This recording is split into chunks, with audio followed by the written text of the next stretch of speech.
حضري لي الحمام يا وليه. وده يتحضر ازاي ده؟ يعني الجملة دي اتقالت في 950 ألف فيلم قبل كده. جت على أمي أنا، خديني على قد عقلي كده وخش حضري الحمام وخلاص. اللي أنا متجوزك من 50 سنة مفيش مرة واحدة حضرتيلي فيها الحمام. ما تقومي يا ولية كده تحضريلي الحمام. احضر لك ايه يعني؟ اتأكد لك من ضغط المية، ولا اربط لك مسامير القعدة لا تاخدك وتمشي، ولا اركب لك اشارات علشان تعرف مكان الهبوط؟ قوم يا راجل ما تخافش، كل حاجة موجودة في مكانها، ولو الحنفية عضتك يبقى اندهلي.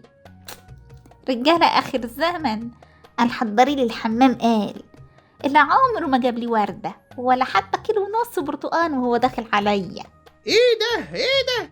انا فعلا غلطان اقول لي بكابورتي زيك تحضر الحمام، ما كانش طلب ده. يا اهلا وسهلا، يا اهلا وسهلا.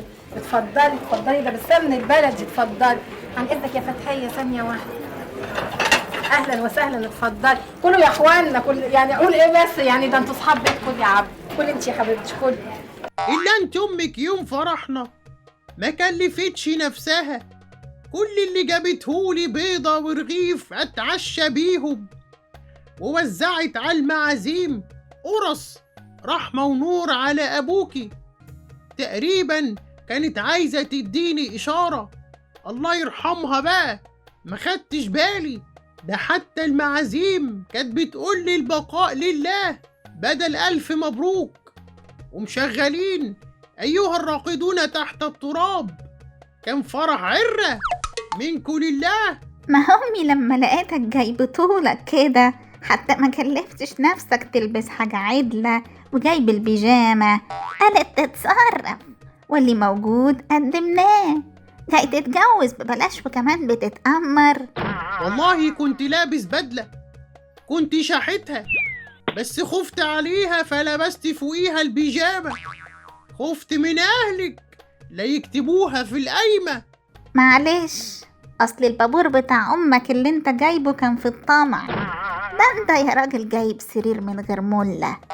عدي يومك يا زيكو بدل ما انت عارف. خلاص وليا حيزبونة.